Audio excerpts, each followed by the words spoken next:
نحمده ونصلي على رسوله الكريم اما بعد فاعوذ بالله من الشيطان الرجيم بسم الله الرحمن الرحيم ومن يتق الله يجعل له مخرجا ويرزقه من حيث لا يحتسب ومن يتوكل على الله فهو حسبه ان الله بالغ امره صدق الله العظيم اللهم صل على محمد وعلى آل محمد كما صليت على إبراهيم وعلى آل إبراهيم إنك حميد مجيد اللهم بارك على محمد وعلى آل محمد كما باركت على إبراهيم وعلى آل إبراهيم إنك حميد مجيد رب اشرح لي صدري ويسر لي أمري واحلل عقدة من لساني يفقهوا قولي ربی زدنی علما اللہم یسر ولا تعسر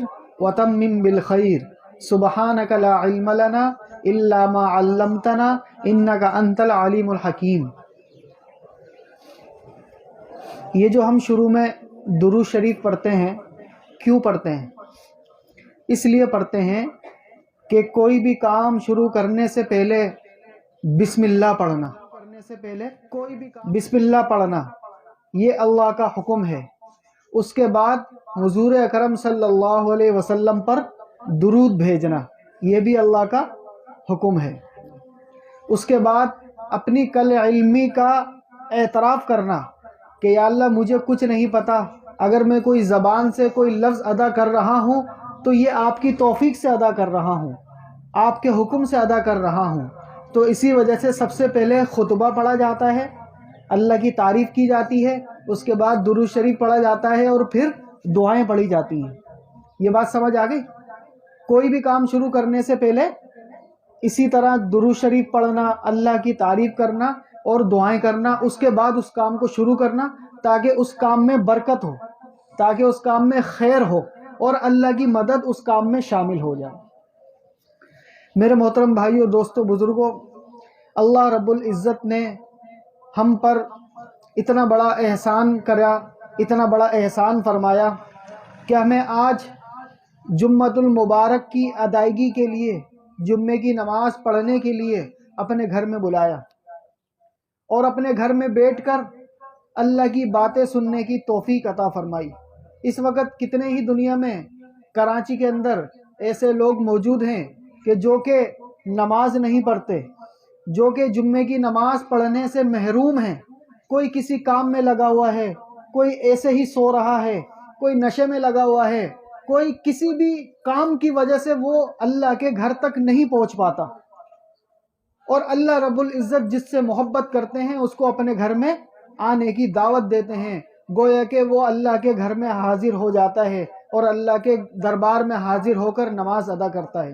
تو اس پر اللہ رب العزت کا ہم پر بہت بڑا فضل ہے، کرم ہے۔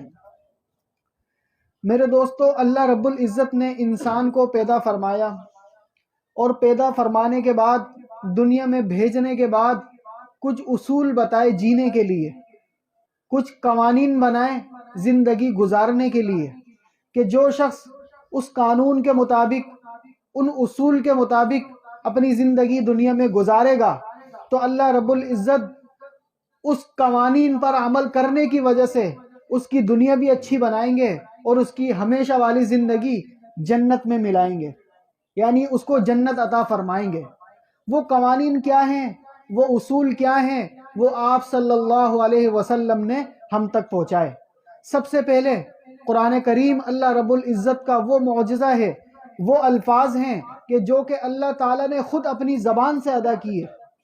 یہ وہ الفاظ ہیں کہ جن کو اللہ رب العزت نے خود ادا کیا، اور جبرائیل علیہ السلام نے ان الفاظوں کو نوٹ کیا۔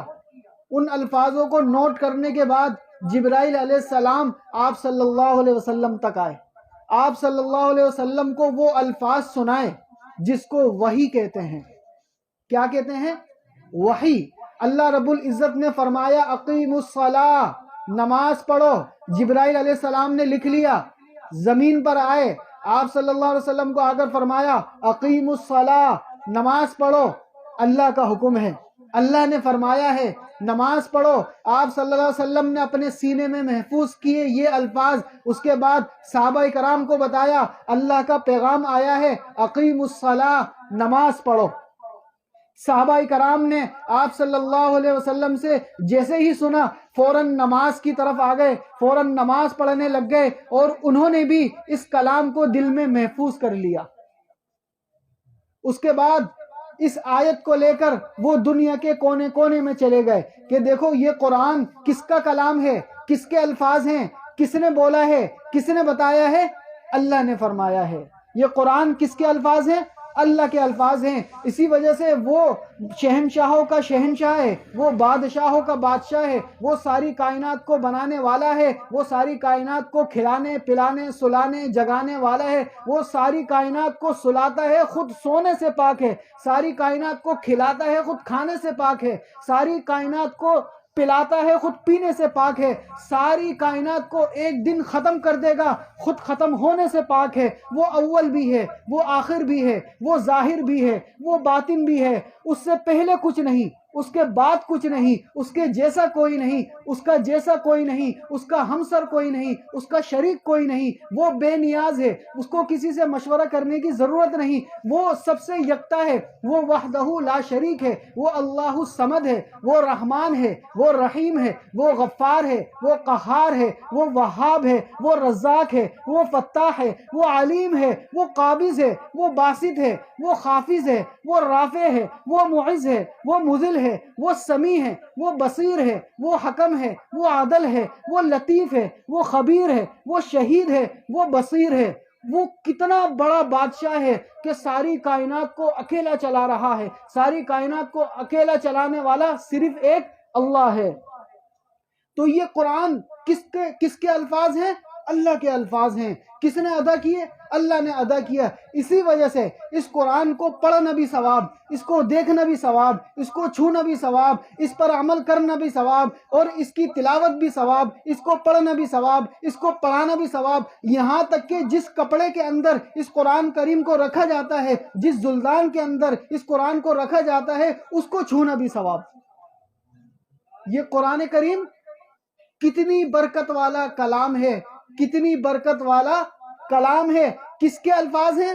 اللہ کے الفاظ ہیں. اس نے یہ الفاظ دنیا تک پہنچا دیے کہ لوگوں میرے کچھ قانون اس کے اندر موجود ہیں، میرے اصول اس قرآن کے اندر موجود ہے. جو اس قرآن کے مطابق، جو ان اصولوں کے مطابق، جو اس قوانین کے مطابق اپنی زندگی دنیا میں گزارے گا، اس کو دنیا میں بھی چین اور سکون عطا فرماؤں گا، اور کل قیامت والے دن ہمیشہ کے لیے اس کو جنت عطا فرماؤں گا. تو وہ اصول کیا ہیں، وہ قوانین کیا ہیں؟ کہ سب سے پہلے اللہ پر ایمان لانا، سب سے پہلے اللہ پر ایمان لانا، دوسرے نمبر پر نماز پڑھنا، تیسرے نمبر پر رمضان المبارک کے روزے رکھنا، چوتھے نمبر پر زکوٰۃ ادا کرنا، اور پانچویں نمبر پر حج ادا کرنا. یہ مختصر 5 قوانین ہیں، 5 قوانین ہیں کہ جن پر ہر مسلمان کو عمل کرنا ضروری ہے. اللہ رب العزت قرآن کریم میں ارشاد فرماتے ہیں وَمَن يَتَّقِ اللَّهَ يَجْعَل لَّهُ مَخْرَجًا، کہ جو اللہ سے ڈرتا رہتا ہے، جو اللہ کو حاضر ناظر سمجھتا ہے، کہ جو اللہ کو یہ دل میں گمان کرتا ہے کہ اللہ مجھے دیکھ رہا ہے، اللہ مجھے دیکھ رہا ہے، وہ مجھے گھر کے اندر بھی دیکھتا ہے، وہ مجھے گھر کے باہر بھی دیکھتا ہے، وہ مجھے رات کو بھی دیکھتا ہے، وہ مجھے دن کو بھی دیکھتا ہے، وہ مجھے صبح کو بھی دیکھتا ہے، وہ مجھے شام کو بھی دیکھتا ہے، یہاں تک کہ میں کہیں بھی چلا جاؤں اللہ مجھے دیکھ رہا ہے. میں اللہ کی نافرمانی نہیں کروں گا، میں اللہ کے احکامات کو نہیں توڑوں گا. اللہ پاک نے جن چیزوں کے کرنے کا حکم دیا ہے ان کو کروں گا، اور جن چیزوں سے اللہ پاک نے منع فرمایا ہے ان سے رکوں گا. میں گناہ نہیں کروں گا. جو شخص ہر حال میں دنیا کے اندر اس ذہن کو گمان میں رکھتا ہے، اس گمان کو ذہن میں رکھتا ہے کہ ہر حال میں اللہ مجھے دیکھ رہا ہے، میں گناہ نہیں کروں گا، تو اللہ رب العزت اس کی پریشانیوں کو دور کر دیتے ہیں، اس کی مصیبتوں کو دور کر دیتے ہیں، اس کی زندگی آسان کر دیتے ہیں. اسی کو اللہ رب العزت نے اس آیت مبارکہ میں ارشاد فرمایا وَمَن يَتَّقِ اللَّهَ يَجْعَل لَّهُ مَخْرَجًا. کہ جو کوئی اللہ سے تقوی اختیار کرتا ہے. تقوی کیا ہے؟ اللہ سے ڈرنا. تقوی کیا ہے؟ اللہ کو یاد رکھنا. تقوی کیا ہے؟ گناہوں کو چھوڑنا. تقوی کیا ہے؟ اللہ کو پہچاننا. تقوی کیا ہے؟ نماز پڑھنا. تقوی کیا ہے؟ روزہ رکھنا. نماز کیا ہے؟ تقوی کیا ہے؟ حج کرنا. تقوی کیا ہے؟ زکوٰۃ ادا کرنا. تقوی کیا ہے؟ آنکھوں کے گناہ نہ کرنا، بد نظری نہ کرنا. تقوی کیا ہے؟ کانوں سے گانے نہ سننا. تقوی کیا ہے؟ زبان سے غیبت گالی مت دینا. تقوی کیا ہے؟ اپنے دل و دماغ کو گناہوں سے دور رکھنا. یہ ہے تقوی.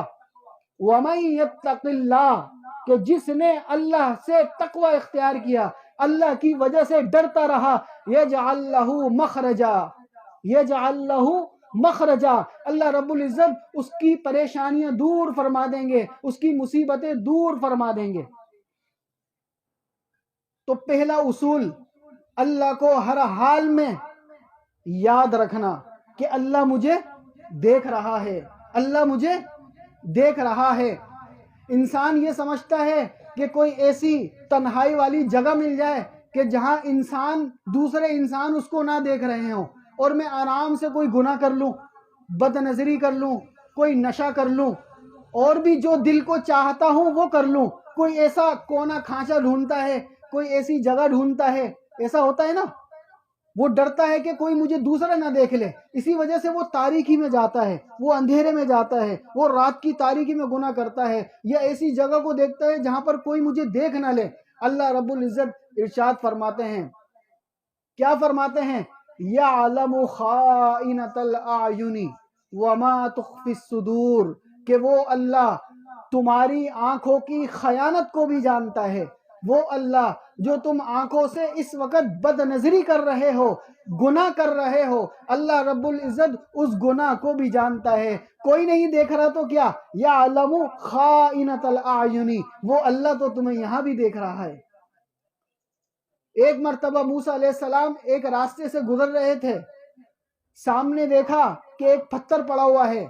موسیٰ علیہ السلام نے اللہ سے پوچھا کہ یا اللہ، آپ اس کائنات کی مخلوق کو روزی کیسے دیتے ہیں، کیسے کھلاتے پلاتے ہیں؟ انسان تو بڑی چیز ہے، 5 فٹ کا 6 فٹ کا ہے، دکھتا ہے. اسی طرح جانور بھی دکھ رہے ہیں، بعض کیڑے مکوڑے بھی دکھ رہے ہیں، لیکن آپ کی کوئی ایسی بھی مخلوق ہے جو انسان کو دکھتی نہیں ہے، آپ تو اس کو بھی کھلاتے ہیں پلاتے ہیں. تو یا اللہ، میں اپنے ایمان کو پکا کرنے کے لیے کوئی ایسا عمل دیکھنا چاہتا ہوں. اللہ رب العزت نے ارشاد فرمایا کہ موسیٰ، تمہارے سامنے جو پتھر ہے اس کو اپنی لاٹھی مارو، اس پر اپنا عصا مارو. اس پتھر کے اندر سے ایک اور پتھر نکل گیا. موسیٰ علیہ السلام کو کہا ایک اور مارو، اس کو مارا، تیسرا پتھر نکل گیا. کہا پھر مارو، پھر مارا، چوتھا پتھر نکل گیا. کہا پھر مارو، پھر مارا تو چھوٹا سا 5ویں 6 7ویں نمبر پہ جا کے اتنا معمولی سا پتھر رہ گیا، وہ نکلا. پھر کہا اور مارو، پھر ایک اور مارا تو بالکل آخر میں ایک اور پتھر میں سے اتنا چھوٹا سا کیڑا نکلا، اتنا چھوٹا سا کیڑا نکلا جو کہ اس انگلی سے بھی چھوٹا ہوگا. اتنا چھوٹا سا کیڑا نکلا، اور اس کیڑے کے منہ میں ہرے کلر کا پتا تھا، تازہ ہرے کلر کا پتا تھا، وہ بھی تازہ. اور وہ یہ کہہ رہا تھا، موسیٰ علیہ السلام کو کہا اب اپنا کان قریب لے کر جاؤ، اس کیڑے کے قریب لے کر جاؤ. موسیٰ علیہ السلام اپنا کان قریب لے کر گئے. وہ کیڑا کیا کہہ رہا تھا؟ وہ کہہ رہا تھا سبحان اللہ، سبحان اللہ، پاک ہے وہ اللہ کہ جو مجھے اس اندھیروں کے اندر بھی کھلاتا ہے، پلاتا ہے، سلاتا ہے، چلاتا ہے، جگاتا ہے. پاک ہے میرا اللہ کہ وہ مجھے اتنے سارے اندھیروں کے اندر، اتنی ساری رکاوٹوں کے اندر بھی مجھے کھلا رہا ہے، مجھے تازہ تازہ مجھے روزی کھلا رہا ہے، تازہ تازہ میرا پیٹ بھر رہا ہے. تو موسیٰ علیہ السلام نے فوراً آسمانوں کی طرف دیکھا اور کہا کہ یا اللہ، پاک ہے آپ کی ذات کہ بے شک آپ ہی کائنات کو چلانے والے ہیں، آپ ہی کو پتہ ہے کہ کس کو کہاں پر کیسے روزی پہنچانی ہے. تو وہ اللہ اپنے بندوں سے جو محبت کرتا ہے، 70 ماؤں سے زیادہ محبت کرتا ہے، تو وہ آپ کو اور مجھے نہیں کھلائے گا؟ تو وہ آپ کو اور مجھے بھوکا سلائے گا؟ اس دنیا کے اندر انسان اٹھتا ہے خالی پیٹ، خالی پیٹ اٹھتا ہے لیکن سوتا نہیں ہے. لازمی وہ پیٹ بھر کے سوتا ہے، لازمی وہ کھانا کھا کے سوتا ہے. یہ تو انسان ہے، یہ جانور، یہ پرندے، یہ کبوتر اور یہ کوے اور اسی طرح یہ بطخ ہے، یہ سارے جانور اٹھتے ضرور ہیں بھوکا لیکن سوتے نہیں ہیں. یہ تو کوئی کام بھی نہیں کرتے، ان کے تو کوئی کاروبار بھی نہیں ہے، یہ تو کوئی تجارت بھی نہیں کرتے. یہ پرندے کیا کام کرتے ہیں؟ یہ چرند پرند کیڑے مکوڑے کیا کام کرتے ہیں؟ یہ کوئی کام کرتے ہیں؟ لیکن اس کے باوجود بھی اللہ رب العزت ان کو بھی کھلاتا ہے. یہ بھی کھاتے پیتے ہیں، یہ بھی اپنی زندگی گزارتے ہیں. ایک انسان ہے کہ جو فکر میں لگ جاتا ہے کہ میں نے بس اپنی زندگی گزارنے کے لیے کام کرنا ہے، کام کروں گا تو کھاؤں گا اور یہ کروں گا تو کھاؤں گا. کام کرنے سے منع نہیں ہے، دنیا دار الاسباب ہے، اسباب کو اختیار کرنا ضروری ہے، لیکن ان اسباب پر ایمان لانا کہ نہیں اس کے بغیر کچھ نہیں ہوگا، یہ صحیح نہیں ہے. اللہ پاک ارشاد فرماتے ہیں کہ روزی کی تلاش میں نکلو، روزی کی تلاش میں نکلو، لیکن اس لیے نہیں کہ اس کی تلاش نہیں کرو گے تو اللہ تمہیں کھلائے گا نہیں. اللہ پاک پھر بھی کھلاتے ہیں. آگے اللہ پاک ارشاد فرماتے ہیں وَمَن يَتَوَكَّلْ عَلَى اللَّهِ فَهُوَ حَسْبُهُ، کہ جو کوئی اللہ پر توکل اختیار کرتا ہے تو اللہ اس کے لیے کافی ہو جاتا ہے، اللہ اس کے لیے کافی ہو جاتا ہے. تو میرے محترم بھائیوں، دوستوں، بزرگوں، ایک بات یہ یاد رکھیں کہ ہر حال میں اللہ ہمیں دیکھ رہا ہے. ہم نے کوئی گناہ نہیں کرنا، ہم نے کوئی نافرمانی نہیں کرنی، کیونکہ کون دیکھ رہا ہے؟ اللہ ہمیں دیکھ رہا ہے. اور آگے فرمایا وَإِلَيْنَا تُرْجَعُونَ، اور ہماری ہی طرف لوٹ کر آؤ گے اور ہماری ہی طرف واپس آنا ہے. تم جو مرضی کر لو. کیا کبھی آسمان کے کنارے سے کوئی نکل سکتا ہے؟ کیا کوئی آسمان کے کنارے سے بھاگ سکتا ہے؟ اللہ پاک فرماتے ہیں کہ تم نہ تو زمین سے بھاگ سکتے ہو نہ تو آسمان سے نکل سکتے ہو. یہی میری زمین کے اوپر ہی رہنا ہے، یہی آسمان کے نیچے ہی رہنا ہے. تو تم کیوں پھر گناہ کرتے ہو؟ پھر کیوں میری نافرمانی کرتے ہو؟ یہ چھوٹی سی زندگی میری مان کر آ جاؤ، پھر ہمیشہ میں تمہاری مانوں گا. یہ چھوٹی سی زندگی میرے احکامات کو پورا کر لو، پھر ہمیشہ میں تمہاری من چاہی زندگی دوں گا. پھر وہاں نہیں نہ نماز ہوگی نہ کچھ اور عبادت ہوگی، وہاں تو بس تمہاری اپنی جو من چاہی زندگی تھی وہ تمہیں پوری کروں گا. وہ جو تمہارے دل و دماغ میں بھی نہیں آیا، ایسے ایسے کھانے اور ایسی ایسی لذیذ مشروبات اور ایسی دودھ کی نہریں اور ایسی مشروبات کی نہریں اور اتنی بڑی جنت. فرماتے ہیں کہ دنیا کے اندر جو سب سے بعد میں آخر میں جنت میں جائے گا، جو سب سے آخر میں جنت میں جائے گا، اس کی جنت اس دنیا سے بھی 10 گنا بڑی ہوگی. کتنی؟ 10 گنا بڑی. اس دنیا کو کسی نے دیکھا ہے؟ اس کراچی کو کسی نے نہیں دیکھا آج تک. اپنے علاقے کو بھی کسی نے نہیں دیکھا ہوتا، بس اپنی گلی پتہ ہوتی ہے یا اپنا محلہ پتہ ہوتا ہے. تو یہ پوری دنیا کتنی بڑی ہے؟ کتنی بڑی ہے؟ پاکستان، انڈیا، امریکہ، London, Germany, France, UAE، USA، سعودی عرب ہیں. کتنی بڑی دنیا ہے. اللہ پاک فرما رہے ہیں کہ جو آخری جنتی ہوگا، جس کو سب سے آخر میں جنت دوں گا، وہ بھی اس دنیا سے 10 گنا بڑی ہوگی. مومن دنیا تیری بستی نہیں، مومن دنیا تیری بستی نہیں، اور یاد رکھ جنت اتنی سستی نہیں. جیسی کرنی ویسی بھرنی، دل نہ مانے تو کر کے دیکھ. جیسی کرنی ویسی بھرنی، دل نہ مانے تو کر کے دیکھ. جنت بھی ہے دوزخ بھی ہے، دل نہ مانے تو مر کے دیکھ. تو میرے محترم دوستو، یہ دنیا کی زندگی بڑی ہی مختصر ہے، بہت ہی کم وقت کے لیے اللہ نے دی ہے. اسی کم وقت میں، اسی مختصر زندگی میں اللہ کے احکامات کو پورا کر کر اگر ہم چلے گئے تو ہمیشہ کا سکون، ہمیشہ کی کامیابی، ہمیشہ کی راحت. اور اگر اس زندگی میں اللہ کی نافرمانی کی، اللہ کو ناراض کیا، اپنی من مانی کی، اپنی چاہت کے مطابق زندگی گزاری، تو میرے دوستو ہمیشہ کے لیے آنسو ہیں، ہمیشہ کے لیے رونا ہے، ہمیشہ کے لیے پچھتاوا ہے. ہم میں سے کتنے ہی لوگ اس وقت ایسے ہیں کہ جن کے گھروں میں سے والد صاحب نہیں ہوں گے، دادا نہیں ہوں گے، دادی نہیں ہوں گی، والدہ نہیں ہوں گی، بہن بھائیوں میں سے کوئی چلا گیا ہوگا، رشتہ داروں میں سے کوئی چلا گیا ہوگا، ایسا ہے نا؟ کتنے ہی ہم میں سے ہر ایک کے ساتھ ایسا ہے، کسی کے دادا نہیں ہے، دادا کے علاوہ پردادا تو شاید ہی کسی کے ہوں، شاید ہی آپ میں سے کسی کے پردادا ہوں۔ آپ سے پوچھو آپ کے والد کا نام کیا ہے، آپ بتا دیں گے۔ آپ سے پوچھو آپ کے دادا کا نام کیا ہے، آپ بتا دیں گے۔